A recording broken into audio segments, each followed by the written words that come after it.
This is RTV6 News at 5, working for you. Good evening to you. I'm Mark Mullins, and first at 5 here tonight, we are getting a better understanding of a new Indianapolis public schools pilot program urging more high school students to ride Indigo buses to school. Those students would get free fare cards. The move is designed to lower the district's transportation budget. Working for you, RTV6's Derek Thomas surveyed parents on how they feel about the move and what you need to know. Under the agreement, IPS students would have unlimited access to Indigo transportation during the school year. That is good news for Shortridge student 16-year-old Amelie Zernheld. A lot of times, a lot of my friends miss the bus and then they have to miss the entirety at school because their parents can't drive them or for any other reason. And with the city bus, it gives them a lot more flexibility. And honestly, I think it built a lot more independence, building the skill of getting from place to place on their own. Her mother is on board with the Indigo option. She has two older brothers who are graduates of Shortridge, and this wasn't an option for them as they were coming up. So to me, it's a movement in a really good direction. It's been a little crazy to go around Shortridge as the red line gets ready, so I'll be really interested to see how that all streamlines once the construction is done. And while these students are riding these buses, will it make them customers for life? There's a trend that younger generations are driving less and less. They're waiting longer and longer to get their licenses. So we see this as a market opportunity for us, as well as a way that we can get the most out of this investment that we're making in the transit system. 15-year-old Donald Brown will attend Arsenal Tech in the fall. His mother says he will ride Indigo. Is there any downside? Some parents worry about security and safety. I'm not worried. Why is that? Because if you put God first, your kids be okay. Most people are relying on more than just blind faith, and this city bus option could save IPS thousands of dollars this school year. Derek Thomas, RTV6. And if you have any problems that are impacting your life and you can't get any answers for help, let us know. Just email us at workingforyou@rtv6.com. It is a really warm Wednesday. Temperatures reaching the 90s in some areas, and this heat could help trigger a couple of thunderstorms. Chief Meteorologist Kevin Gregory is watching the radar. Kevin, any trouble spots tonight yet? Nothing brewing yet. I'll show you a couple of areas, but 91, that in Muncie right now. Crossed the mark, right? Indianapolis not officially at 90 yet, and I did see this today. Do you see what I see, Mark? Oh, I see dust, and I see a truck doing some work there. Isn't that a dusty road? Dusty. We haven't had dust in a while, and we may settle the dust with a couple of showers or thunderstorms. That's up in Boone County today. I was up at Lamb Farms talking about popcorn and their growing season. Okay, nothing showing up in central Indiana now. I just want to show you how quickly they pop up and then dissipate. You see it, and then it's gone. Battleground to around Delphi, that's faded away. These are sustained thunderstorms that sit right along the Mississippi River coming into Illinois. All indications are, just like last night, these will lose strength and start to fade as they move our way, but really in the western half of the state, slight chance of a thunderstorm through 11 o'clock. Temperature and heat index, 87 the temperature, 90 is what it feels like. We'll be talking about that humidity as we go through the next several days. 7 o'clock, a couple of thunderstorms approaching the state line. They'll try to move in this evening. The overall chance you'll have rain at your house, just 20%. Now to the latest regarding the controversy at Cathedral High School. Some students, alumni, and parents there are confused as to why the school fired a teacher in a same-sex marriage. As we've reported the past couple of days, this has been a complicated issue. So RTV6's Cameron Riddle takes your concerns to a high-level priest in New York. Cathedral High School's decision to fire a teacher in a same-sex marriage has no doubt been confusing for the school students and some adults. What many tell RTV6 they don't understand is why lesbian and gay teachers appear to be continual targets. Father James Martin is a New York priest and vocal on LGBT issues. He says the way the Archdiocese is enforcing the morals of the Catholic Church is clear discrimination. Martin says while gay and lesbian teachers are targets in Catholic schools nationwide, the teachers in Indianapolis are being hit especially hard. He says that the morals of the church were being enforced evenly. Nearly every Catholic school staffer would be without a job. No one's perfect, and everybody sins. The problem is not the interpretation. The problem is the selectivity of the interpretation. He's only looking at the sexual morality of LGBT people to the exclusion of the straight employees, and I think that's clearly discriminatory. Still ahead on RTV6, we dig deeper after Cathedral says they were forced to fire a teacher in a same-sex marriage or risk losing its official Catholic status and its nonprofit tax exemption. What we learned from their tax records and why an attorney says those statements don't quite add up. Coming up at 6. In Indianapolis, Cameron Riddle, RTV6. Also on Cathedral, the high school received more than $1 million last year in state money in the form of scholarship vouchers. Cathedral is part of the Indiana Choice Scholarship Program, meaning it gets state money to help offset tuition costs for lower income students. Well, over the last 3 school years, Cathedral has received nearly $3.5 million in voucher money from the state of Indiana. State Senator J.D. Ford of Indianapolis tried during the last session to prevent schools that discriminate from receiving public money. He introduced a bill that would revoke the school's money if they discriminated. The schools would have been required to submit their staff contracts to the Department of Education, but his bill died without a hearing. I think, being our first open LGBT lawmaker, I think that I have a duty to speak up on behalf of, the folks that this is happening to. And so, that would be the first thing. And the second thing is that I also believe that, it's our taxpayer dollars here. And so that I think that's my duty, to stand up and speak out, particularly when I see our taxpayer dollars, going to, things of this nature. Ford will also say that he'll continue to push for anti-discrimination language in state law, including possibly filing another bill next year. An Indianapolis mother still mourning the death of her youngest son last year is now asking for your help to find his lost urn containing his ashes. 31-year-old Christopher Morton passed away in September of 2018. His mother, Cheryl Brown, says that she was meeting up with her ex to give him a dog tag and a small urn containing her son's ashes on Tuesday when she realized it had fallen from her purse. Brown says she left home in Indy with a small blue and silver urn and a black dog tag inside a Kroger bag in her purse. She ran multiple errands before she realized it was missing, including a trip to Michael's, Hobby Lobby, and Walmart in Avon, and Walmart and Goodwill in Plainfield. If you find the urn or think you might have seen it somewhere, email us at news@wrtv.com. A woman is dead after a crash involving 3 vehicles on the Indianapolis' southeast side this afternoon. IMPD says the woman was driving west on Southeastern Avenue near Raymond Street and turned in front of oncoming traffic. She was hit by 2 trucks. Investigators say medics pronounced that woman dead at the scene. She has not been identified. Police are still investigating the incident.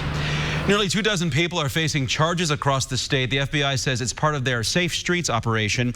Early this morning, the FBI conducted raids in several communities, including this home on Hope Springs Court on the northwest side of Indianapolis. That's close to 71st and Michigan. At that home, a 25-year-old man was arrested and charged with distributing cocaine. Several other arrests happened in Fort Wayne this morning. The FBI says the searches came after an investigation that lasted more than a year. In Zionsville, investigators want to know what triggered a house fire. An alert neighbor out for a bicycle ride first spotted smoke and called 911. That fire happened around 6:30 this morning at a house on Iron Gate Drive.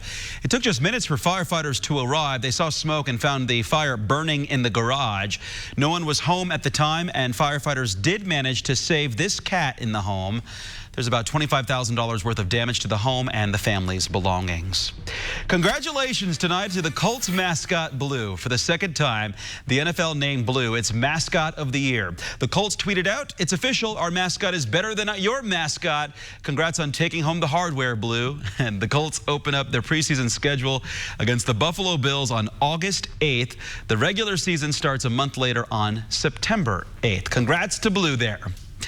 Ahead tonight on the Now Indy at 5:30, an Indiana woman who lost her husband explains the deadly symptoms of a disease affecting so many Americans, but one that is not often talked about. And just ahead here at 5, a mother's warning after what happened to her child. You'll see where her daughter caught a flesh-eating bacteria and what local doctors are advising to protect ourselves. And temperatures pushing their warmest of 2019. In some cases, you're there, 91 in Muncie. We've broadened the view. This is rain-cooled air to the southwest. We'll talk about how long the heat and humidity stick around coming up. Let's try it. Fast foodies know the deal. An Indianapolis mother is warning other parents about the dangers of swimming in the water with any open wounds, especially in the ocean. Her own daughter contracted a flesh-eating bacteria after wading in the ocean. Michelle Brown shared her daughter Kylie's story on Facebook this month. She and her family went to Florida for vacation, and while they were there, they visited the beach. She said that when her family went to Pompano Beach on Sunday, June 9th, it was closed because of storms the day prior, and it stirred up the water. But they were still determined to enjoy their beach day. The next morning, Kylie woke up with a pain in her calf. They thought it was just a Charlie horse and she walked it off. Well, Tuesday and Wednesday got worse, and Michelle said she made Kylie an appointment for when they got home. They noticed that she's in extreme pain, but they can't really determine what it is that is going on. At Riley Hospital for Children, doctors administered multiple tests and had to do immediate surgery to try to save Kylie's leg. She had developed septic shock, and after multiple surgeries, antibiotics, and other treatments, Kylie was released to go home. She's still taking antibiotics and has a long road to recovery. She cannot walk right now, but after several surgeries and months of therapy, she should get back to normal. Doctors say if you swim in any body of water, make sure you cover up any cuts that you may have or keep them out of the water. Right now, crews continue to search a creek near Delphi a month after water swept away a 4-year-old boy. State conservation officers say the boat had patrolled Deer Creek downstream from Delphi every day since Owen Jones was caught in the current on May 23rd. Investigators say the Monticello boy had been playing at a park along the creek. Officers urge anyone who spots something unusual along Deer Creek or Wabash River to call police right away. Crews say the search has been hard due to changing water levels because of recent rainfall. Tonight is the first presidential debate for the 2020 race for the White House. Over the next 2 nights, 20 Democratic candidates will try to break through to primary voters. 10 candidates will be on stage in Miami each night. This evening, the field includes Senators Elizabeth Warren and Cory Booker and former Congressman Beto O'Rourke. South Bend Mayor Pete Buttigieg will be part of tomorrow's debate, along with 2 other top candidates in the polls, former Vice President Joe Biden and Senator Bernie Sanders. Both nights, the debates will start at 9 p.m. Hiring Hoosiers is an RTV6 initiative connecting you with job opportunities and tips to land the job you want.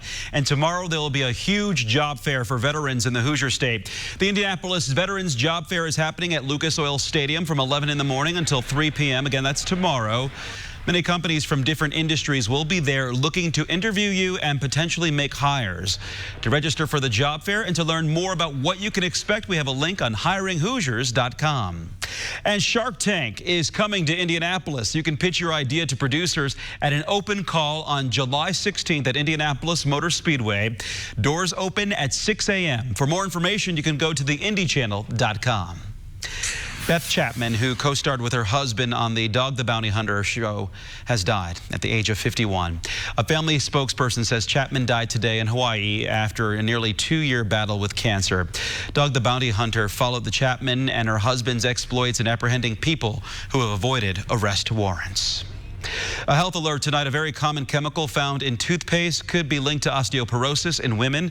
Scientists looked at data from nearly 2,000 women between 2005 and 2010 and found that women who had higher levels of the chemical triclosan in their urine were more likely to develop osteoporosis later in life. Triclosan is used to prevent bacterial contamination, and that is according to the FDA. It's an ingredient that has been found in some hand sanitizers, toothpaste, and cosmetics, as well as kitchenware, toys, furniture, and clothing. Past studies suggest that using toothpaste is okay, but experts say more research is needed. The FDA eventually banned triclosan from hand sanitizers. The Indiana State Fair is known for its livestock shows in the Midway, but maybe above all else, people flock to the fair for the wacky food combinations, and there are some new culinary creations that you need to see this year, like the Hawaiian Haminator. It's supposed to be ham and bacon, a masterpiece of it. Or you can try the buffalo-loaded fries. They're fries topped with chicken, cheddar cheese sauce, buffalo hot sauce, and blue cheese. It also has ranch dressing, bacon bits, and chives. And if you have a sweet tooth, there's the deep-fried cookie ice cream sandwich. Look at that. There are many more creations, that you can check them all out on theindychannel.com and the RTV6 app. This year's State Fair runs from August 2nd to the 18th. Are you hungry? Did you want one of those, Kevin? So naming is important, right? Yes. The Haminator just rolls gotcha, right. I know exactly. What was the French fry one? The buffalo. Buffalo. Let me go back. Buffaloaded. That's what it was. I knew it was something like that. See, that's Buffaloaded. No matter how creative, no matter how ingenious, a grilled cheese is always a good thing. Yeah, you know what I mean? Standard. Some of the basics. All right, if you want to see this is what we call a cup anemometer. I'm showing you some weather instruments here. Isn't that exciting? Along with the blue sky. It looks like it's really whipping around there. You find these a lot of times if you're driving along bridges. Department of Transportation will have one. This has just happened to be out at Lamb Farms. Does just measure the wind speed? Yeah. Yep. And so 17-mile-per-hour peak gust today. All right, nice breeze, warm temperatures, close to 90 in most places. The daily chance for thunderstorms is there, but it is low, and that's a good thing as we'll go, I think, most areas dry here the next 5 or 6 days. It's all about the heat index. We really haven't had much heat, obviously, this summer, and I think the fact that we're venturing toward 90 degrees with the humidity and the heat index values in the mid-90s, that'll start to get our attention just a little bit. Across central Indiana, we are dry now, likely to stay that way, especially in the eastern portion of the state. These thunderstorms in Illinois will drift to the north and east. Our chance for a shower or thunderstorm in the western portion of the state. Any severe weather threat is low. Damaging wind would be the main threat. The better chance will be over in Illinois. I think they'll all weaken as they move our way. Temperature up in Delaware County in the low 90s. It's 92 down in Bedford. Those are the exceptions to temperatures that are in the upper 80s everywhere. With humidity, not as much as humidity as we will feel over the next few days, though. Look at this dynamic duo. Butkus and Charlie. Thanks, Beth, for sending in pictures of these pups. Looks like they get along or playing around. It looks like they're best friends. They are. Yeah, you bet. Temperature 87 at 7 o'clock tonight and 76 at 11. So dogs will want to drink of water at some point along that walk. As we go through the evening hours, the showers, thunderstorms that try to enter the state from the west will be weakening. They'll be losing strength, but a few may survive to cross the Wabash River. Temperatures during the day tomorrow. Upper 80s, no real difference in the feel from today, except I think the humidity may be up just a touch more, and there'll be a slight chance for a thunderstorm. 7 a.m., not much happening. 1 o'clock in the afternoon, we get certain temperature and we start to build a couple of showers and thunderstorms. Again, very isolated. Most of us are staying dry. Temperatures from north to south above average for this time of the year. Nice little southwest breeze, about 10 miles per hour. In some spots, we'll hit 90 degrees once again. It becomes what we call a persistence forecast. There's really nothing that changes overall. We'll just keep repeating this for the next several days. Friday temperature up to almost 90 degrees. As we go into the weekend, the humidity's around, and that pushes these feels like temperatures into the mid-90s, as you see in the 7-day planner. The next more substantial day for showers and thunderstorms, that will come as we get to Tuesday of next week. A 40% chance of thunderstorms Tuesday and Wednesday. All right. I'm going to go look up more on the Haminator. Well, we'll do that. And I want to see the next event, the next weather tool that you use, too. Oh, okay. Yeah. All right. We'll get you the sling psychrometer or something exciting. That sounds like a fair food, actually. Yeah. It's a traffic stop that's going viral, but for all the right reasons, the heartwarming moment that you've got to see here. That's next. Hoosiers, only on RTV6. Welcome back to RTV6 News at 5. New details are emerging about a capital murder case. A man accused of killing a nanny. He's on trial and he could face the death penalty if a jury convicts him. Our Scripps team at Court TV is covering that case that's getting national attention. Julie Grant shows us what's happening now. A very good day to you. I'm Julie Grant with Court TV. We continue our coverage of a capital murder trial out of Orlando, Florida. Scott Edward Nelson is charged with first-degree murder for allegedly kidnapping and killing a nanny in an upscale Florida neighborhood. Jennifer Lynn Fulford was found brutally killed. Her body was stabbed and she was covered in duct tape. She was abandoned in the woods, and police say she died from both the stab wounds and from asphyxia, suffocation from that duct tape. Blood as well as other evidence with both the defendant and Fulford's DNA were found in her abandoned car. Her body was located 3 days later in the woods after she went missing. She was discarded like trash and her hands were tied behind her back. Now prosecutors are seeking the death penalty against the man they say murdered her. Right now the state is wrapping up its case in chief, and then the big question is, will the defense choose to put on any case? And will Scott Nelson choose to take the stand, perhaps against the better advice of his counsel. You'll be able to see it all right here on Court TV Live. We will continue our gavel-to-gavel coverage of this compelling trial all day long. I'm Julie Grant. Now back to you in the studio. Thank you, Julie. You can follow the most high-profile legal cases across the country 24 hours a day on CourtTV.com. An adorable video going viral tonight. A police officer pulling over his 10-month-old daughter who is behind the wheel of a toy car. Take a look at this. Excuse me, ma'am. Oh, God. License, registration, proof of insurance, please. You don't have a driver's license. I don't believe this is the laughing matter, ma'am. This is not funny. Okay. Thank you for your license and fine. Have a good day. The officer turned on the lights of his car and everything there. Shell Elizabeth told a Florida TV station that she was out on a walk with her daughter, Taylin, when the girl's dad pulled up behind them unexpectedly with his emergency lights activated. It made for a moment both father and daughter will get to relive forever, since it's now all over the web. Her first lesson there, right?